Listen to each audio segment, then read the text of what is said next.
What's going on, guys? It's Aaron with Upper James Toyota, and today we've got the all-new Tacoma Trailhunter. I'm going to be taking a closer peek just to see exactly what this truck brings to market as our most off-road truck that we have ever made to date. So stay tuned and let's check it out.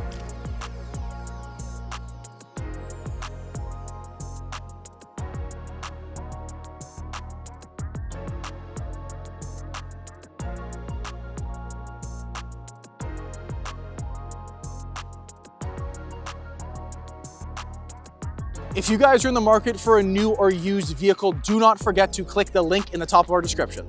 All right, guys, we're gonna be starting with the powertrain on one of the new Tacoma hybrids. Now, this is gonna be the same powertrain shared amongst all four different versions of a Tacoma hybrid you can be getting in today's market, with one big standalone feature on this one. Yes, it's gonna be the most off-road focused, but it's actually gonna be the only Tacoma hybrid offered with a 6-foot bed, which is a bit interesting when you think about it, seeing how a limited or Tier D off-road premium, which I have reviewed before, doesn't come as an option to go for a 6-foot bed if you wanted, that other, use for a truck like this. But with this one in front of me today, it shares the same powertrain. So a 2.4 iForce Max 4-cylinder with a turbo, which makes 326 horsepower, 465 pound-feet of torque, which is obviously the most powerful engine you can get in one of these trucks. Now, with the Trailhunter being here, I love it versus any other trim level that we offer for a Tacoma hybrid because I just like the stance of it.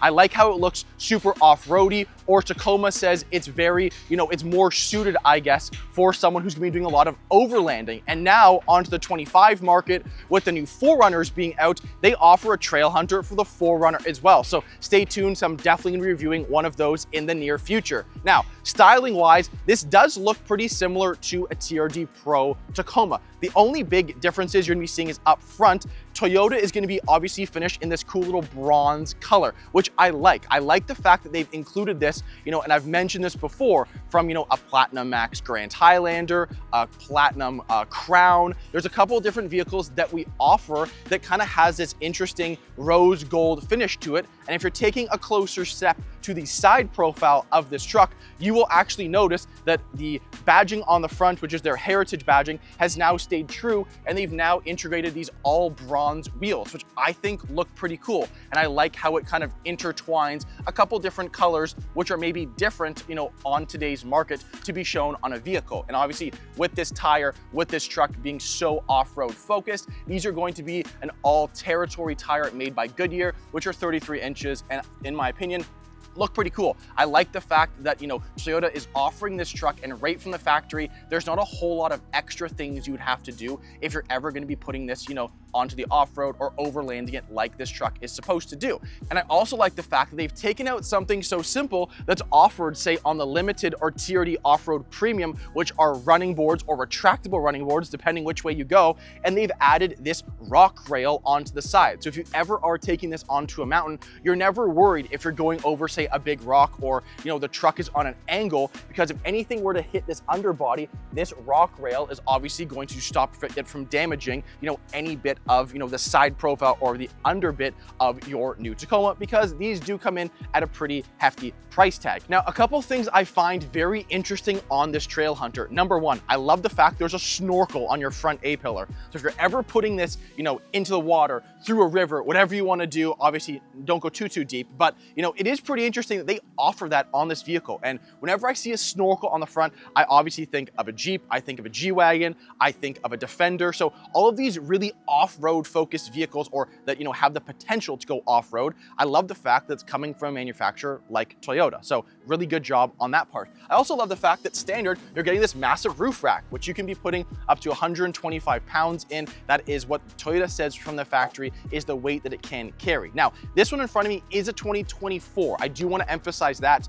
If I had a 25 in front of me, it has a couple different things, like a few other auxiliary switches. It's gonna have like front red stabilizer bars and tow hitches. So small little things like that. But the fact that this truck is so rare, I wanted to obviously review this one being a 2024. And that's a really interesting thing, because once we get to the inside of this vehicle, I find it very odd. It's only spec'd in a couple different color schemes. Stay tuned and I'll explain that a little bit more. Now let's check out the rear of this truck. Now, when it comes to the rear of the Trailhunter, Trailhunter, there's not a whole lot of, talking points versus the TRD Pro. I do like the fact that it still has this easy access tailgate release situated in your rear brake light. So it's just easy to load stuff and then obviously close it because you hit that button again, and this will obviously retract up for you. But I do like the fact that when it's down, it's pretty sturdy, and obviously getting into a truck at this price point, you expect it to be sturdy. So it doesn't feel loose, I guess, in that sense. I've sat in a couple of these different, tongues of the bed, for example, and I don't like sometimes how you jump onto it and it feels, kind of flimsy, I guess. It feels like it's not gonna support you. And, loading a lot of stuff into a truck, you want to obviously make sure that can sustain a little bit of weight while you're throwing stuff in. With that being said, I do like the fact that this is a 6-foot bed, and I've mentioned this before, but I think that getting into a Tacoma is, yes, obviously the smaller of our 2 pickup trucks that we offer right now. However, I think with a 6-foot bed, it just adds a lot more practicality for everyday use. Now, I know that this vehicle and the TRD Pro are obviously, spec'd out for someone to take it off-roading or overlanding or, putting it on some crazy trails and mountains, whatever you want to do. But I like the fact that with all of the off-road stuff that they include on this vehicle, like the shocks, like the skid plates, like the rigid fog lamps. I could go on and on about all the off-road stuff they've added. It gives a lot of practicality for everyday use if this was going to be your daily driver. So I like the fact this is a 6-foot bed, and I wish that Toyota offered that on, the other Tacoma hybrids and, all of our Tacomas, even on the gas side of things, because I think people would buy more of the 6-foot bed options than a 5-foot bed. If you guys have one, let me know down below in the comments.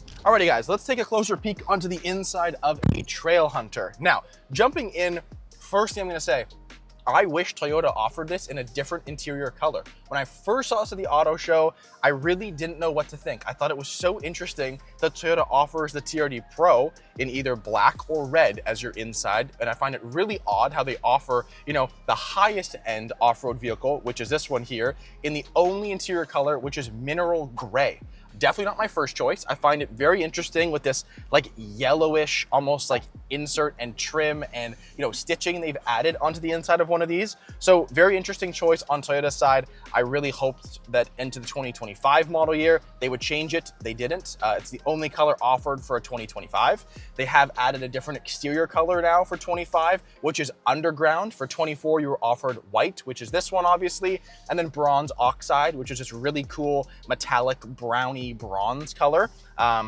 But I still think it's really interesting. This is the only interior color, and that's gonna be my one big complaint on the inside because, I just wish it offered more customization. I feel like getting into a vehicle at this price point, you should expect that from a manufacturer. You could, pick what inside color you want, and I think that maybe would be the only mistake on Toyota's end that they did, with designing the inside for the new Trailhunter. Now, with that being said, there's still a lot that I do like about this vehicle, but it's very similar to the TRD Pro or just any other versions of this vehicle. I love the fact it's got JBL sound system, heads-up display, cooled seats, heated steering wheel, all these different off-road controls. I think they've done a very good job at customizing that, and obviously my favorite feature still stands true, the JBL pop-up speaker, which I love, submersible up to 3 feet.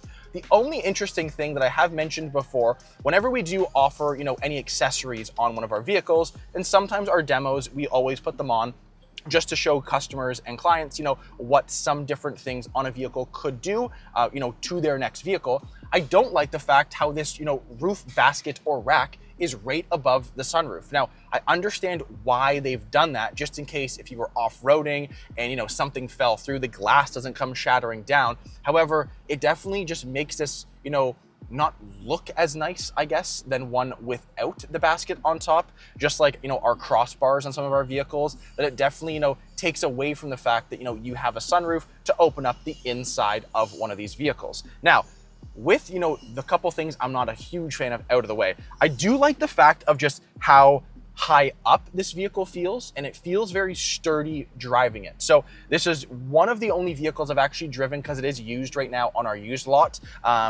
Typically when a TRD Pro comes in, we're not allowed to drive it. It's sold to a customer. And I like the fact that when I took this, out for a quick drive, yes, it's fast. B, you're very high up, but it actually feels very comfortable to drive, kind of like a Sequoia. And I didn't really know how Toyota would, manufacture one of these and how they'd actually make the ride quality feel, having a vehicle that's a bit higher up, bigger, and obviously quite powerful. So Sequoia being obviously our most powerful, larger vehicle that we offer, this will be the most powerful truck that we offer, for the Tacoma. And I think that, having those numbers with a vehicle a bit bigger, they've done a very good job to make you still feel very sturdy and comfortable while you're driving it. So I think they've done a pretty good job. Now, I haven't never obviously put one of these onto the off-road or overlanded one of these before. I don't know if I ever will. If I ever do, I'll definitely take you guys along with me, because I think it'd be pretty cool to actually see what all these different crawl controlled MTS modes would actually do, when you're actually driving this in the element that this truck was designed for. Now, that might be a bit of a stretch, but if I ever do get that opportunity, I will for sure take you guys with me. But I want to know your opinion on the inside of this. I think that, sure, it's nice, but looking at, the TRD Pro version versus this one, the big reason why I'm gravitated towards the Trailhunter is just for the bed. I like the fact that they've added that 6-foot bed, and I love the rims on this. I think the bronze, intertwined, color scheme with the front, Toyota Heritage badge with the rims, they've done a very good job. But on the inside, I really don't like this interior. So you guys let me know down below in the comments what you think. If you have one, if you've ordered one, if you want to drive one, whatever the case is, let me know, because I'm always interested to see, what consumers think, not just, employees who work for Toyota. I'm always interested to see what you guys have to say. So leave me a comment and I'll be checking those later on. Alrighty, I wasn't going to jump into the back seat of the new Trailhunter. However, I'm going to, just to show you the one thing, and that's going to be space. So I left my seat where I was actually a little bit further, forward than I probably should have been. I am right on the back of these seats. Now, obviously, the Tacoma is not going to be our largest truck that we offer. However, Toyota claims that when they redesigned this back in 2024, they have added an additional 3% of rear space. Now, I don't really think 3% is a huge number and something to really be, boasting about. Sure, it's a little bit larger, but most customers I show this to, they think it's around the same size. Arguably, I'm gonna say it even feels a bit smaller, and I'm not really too sure why, but it doesn't feel large back here. So obviously take that into consideration. If you're gonna be loading this up with 5 people, one in the middle here, they're going to have, a very uncomfortable drive, depending obviously how big they are. But you guys, can take that into consideration for your next vehicle. Now, let's go over price, fuel economy. Let's get right back into that. All right, guys, to wrap things up, let's go over a few very important numbers, starting with fuel efficiency. Now, this being a hybrid and obviously a turbo 4-cylinder, you'd be expecting some pretty decent fuel efficiency, but oddly enough, Toyota rates this at averaging a combined between city and highway 10.3 liters per 100, which is exactly the same for a TRD Pro as well. But the big interesting thing is cost for one of these. Now, this is a 24 model in front of me, but if you're gonna be ordering a new 2025, MSRP for a 25 model year for the Trailhunter here in the Canadian market, $84,589, which is about $6,000 more than the TRD Pro, which is obviously the closest one to this. So interesting that, $6,000 upgrades. I obviously can see where some of that stuff, with an onboard air compressor, the different shocks, different tires, different features, different bed. I can understand maybe how they've justified that price difference, but for the consumer, would you guys pay for that? You let me know down below in the comments. Again, my name is Aiden with Upper James Toyota. Thank you so much for checking out this video. If you did like it, do not forget to hit like and subscribe so you don't miss any of our future Toyota related content, and I'll check you guys out in the next video.